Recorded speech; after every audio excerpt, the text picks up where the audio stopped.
Assalamu alaikum wa rahmatullahi wa barakatuhu. Welcome to day 16 of Radiant Reminders for Ramadan.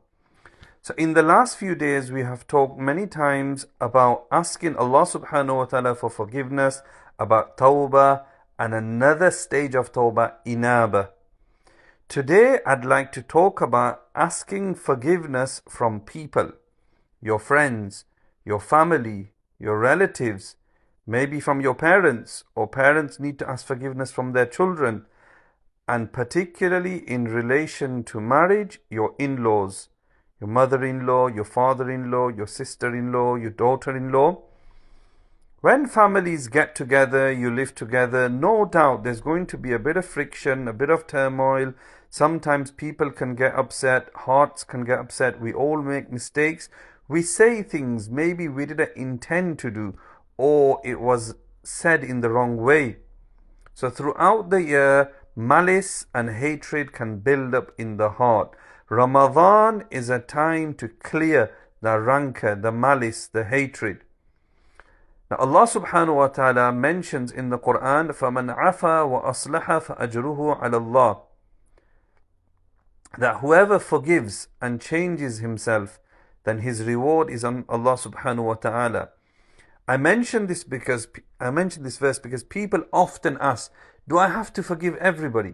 For example, if there was a woman and she was married and her husband beat her up, she went through domestic violence, or he did something even worse, does she have to forgive him? There is a man and let's say his wife had an affair, or he suffered domestic violence. In this day and age, is very common. They say about 30-40% of domestic violence, the victims are men. It's hard to believe, but the stats are out there.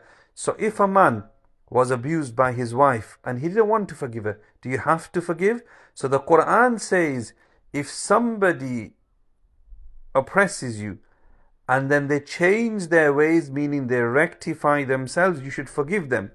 But if you know this person, you forgive them time after time, and that's why I link it to marriages. Spouses, you keep forgiving each other, but they don't change, then you don't need to forgive. You don't need to forgive. It's clear in the Quran that only if a person does islah and rectifies himself, then you should forgive them. Also, if you are asked to forgive me, somebody comes to you, rings you and meets you, and that's what we should do, ring them or meet them. Don't do sloppy text messages and forwards and these gifts what people do. That's not sincere. It's not sincere. You're sincerely, genuinely asking for forgiveness, meet the person, then the person should also forgive. May Allah subhanahu wa ta'ala in this season of forgiveness grant us the ability to ask for forgiveness, and may we forgive the ones who have wronged us as well. Ameen ya Rabbal Alameen.